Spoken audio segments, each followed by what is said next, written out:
You, John Fitzgerald Kennedy, do solemnly swear I, John Fitzgerald Kennedy, do solemnly swear that you will faithfully execute the office of President of the United States that I will faithfully execute the office of President of the United States and will, to the best of your ability, and will, to the best of my ability, preserve, protect, and defend the Constitution of the United States. preserve, protect, and defend the Constitution of the United States. So help you God. So help me God.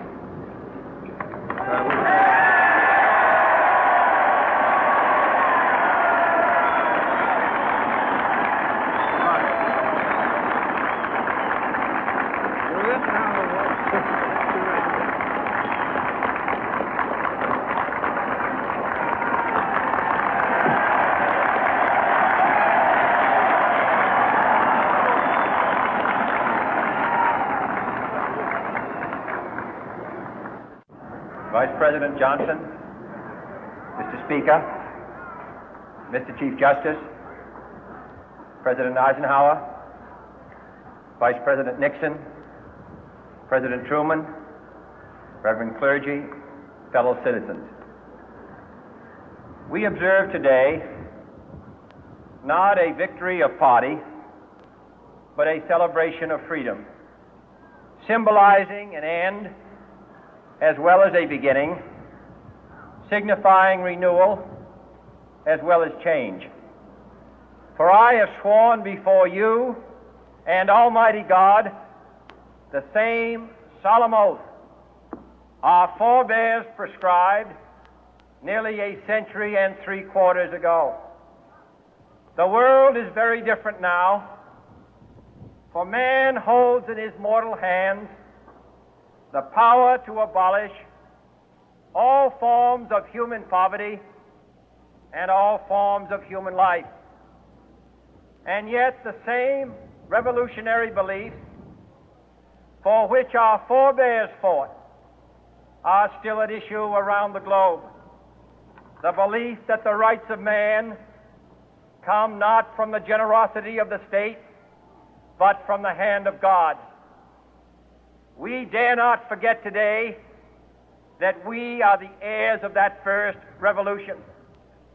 Let the word go forth from this time and place to friend and foe alike that the torch has been passed to a new generation of Americans born in this century, tempered by war, disciplined by a hard and bitter peace, proud of our ancient heritage, and unwilling to witness or permit the slow undoing of those human rights to which this nation has always been committed and to which we are committed today at home and around the world.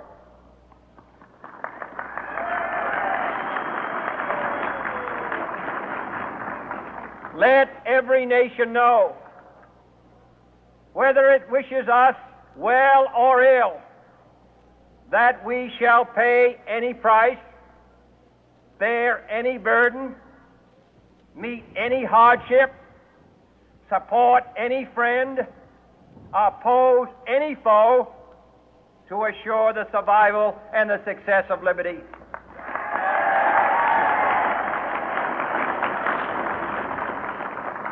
This much we pledge and more.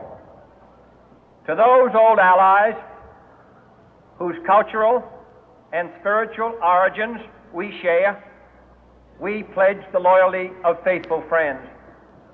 United, there is little we cannot do in a host of cooperative ventures.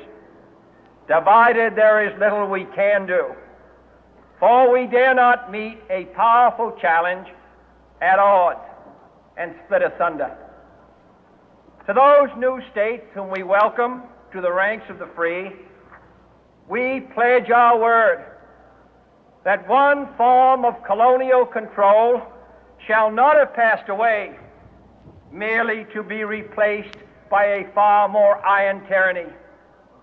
We shall not always expect to find them supporting our view, but we shall always hope to find them strongly supporting their own freedom, and to remember that in the past, those who foolishly sought power by riding the back of the tiger ended up inside.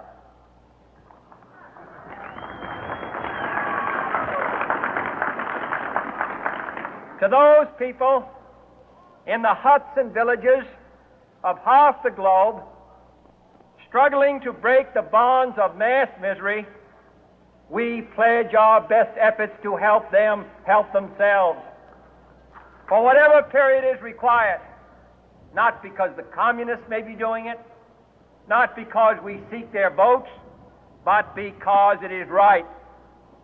If a free society cannot help the many who are poor, it cannot save the few who are rich.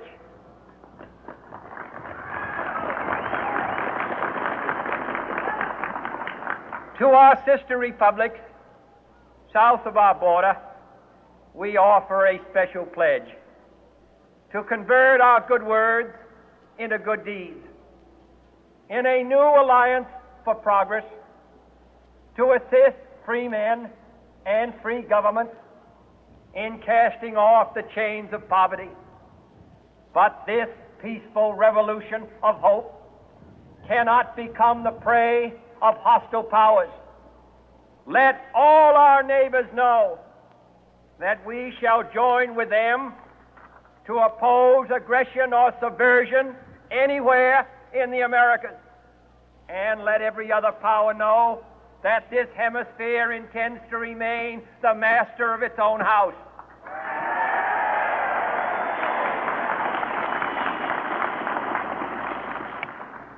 To that World Assembly of Sovereign States, the United Nations, our last best hope, in an age where the instruments of war have far outpaced the instruments of peace, we renew our pledge of support to prevent it from becoming merely a forum for invective, to strengthen its shield of the new and the weak, and to enlarge the area in which its writ may run. Finally, to those nations who would make themselves our adversary, we offer not a pledge, but a request that both sides begin anew the quest for peace. Before the dark powers of destruction, unleashed by science, engulf all humanity in planned or accidental self-destruction, we dare not tempt them with weakness, for only when our arms are sufficient beyond doubt can we be certain beyond doubt that they will never be employed. But neither can two great and powerful groups of nations take comfort from our present course, both sides overburdened by the cost of modern weapons, both rightly alarmed by the steady spread of the deadly atom, yet both racing to alter that uncertain balance of terror that stays the hand of mankind's final war. So let us begin anew, remembering on both sides that civility is not a sign of weakness, and sincerity is always subject to proof. Let us never negotiate out of fear, but let us never fear to negotiate.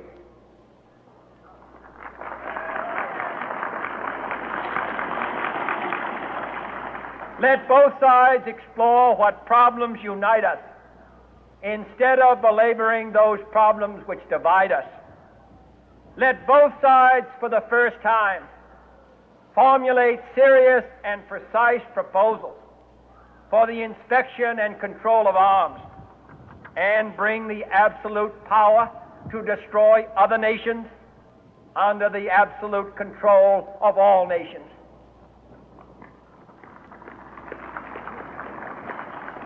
Let both sides seek to invoke the wonders of science instead of its terrors. Together, let us explore the stars, conquer the deserts, eradicate disease, tap the ocean depth, and encourage the arts and commerce. Let both sides unite to heed in all corners of the earth the command of Isaiah to undo the heavy burden and let the oppressed go free. And if a beachhead of cooperation may push back the jungle of suspicion, let both sides join in creating a new endeavor, not a new balance of power, but a new world of law, where the strong are just and the weak secure and the peace preserved. All this will not be finished in the first 100 days, nor will it be finished in the first 1,000 days, nor in the life of this administration, nor even perhaps in our lifetime on this planet. But let us begin.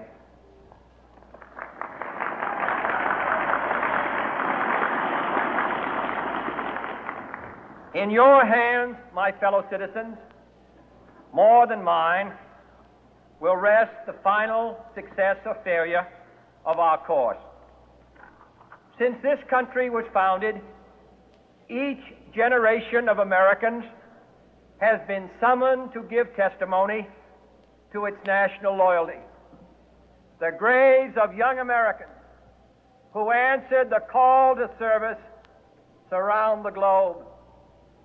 Now the trumpet summons us again, not as a call to bear arms, though arms we need, not as a call to battle, though in battle we are, but a call to bear the burden of a long twilight struggle, year in and year out, rejoicing in hope, patient in tribulation, a struggle against the common enemies of man, tyranny, poverty, disease, and war itself. Can we forge against these enemies a grand and global alliance, north and south, east and west, that can assure a more fruitful life for all mankind? Will you join in that historic effort?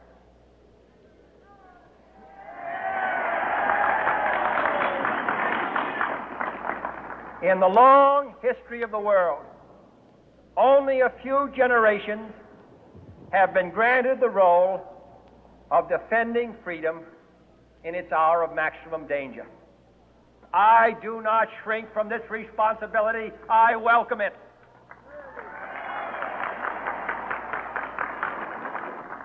I do not believe that any of us would exchange places with any other people or any other generation. The energy, the faith, the devotion which we bring to this endeavor will light our country and all who serve it. And the glow from that fire can truly light the world. And so, my fellow Americans, ask not what your country can do for you. Ask what you can do for your country.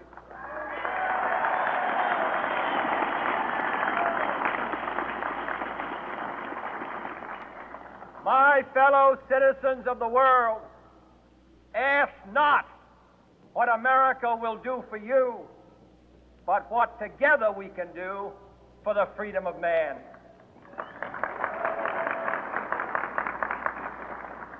Finally, whether you are citizens of America or citizens of the world, ask of us here the same high standards of strength and sacrifice which we ask of you.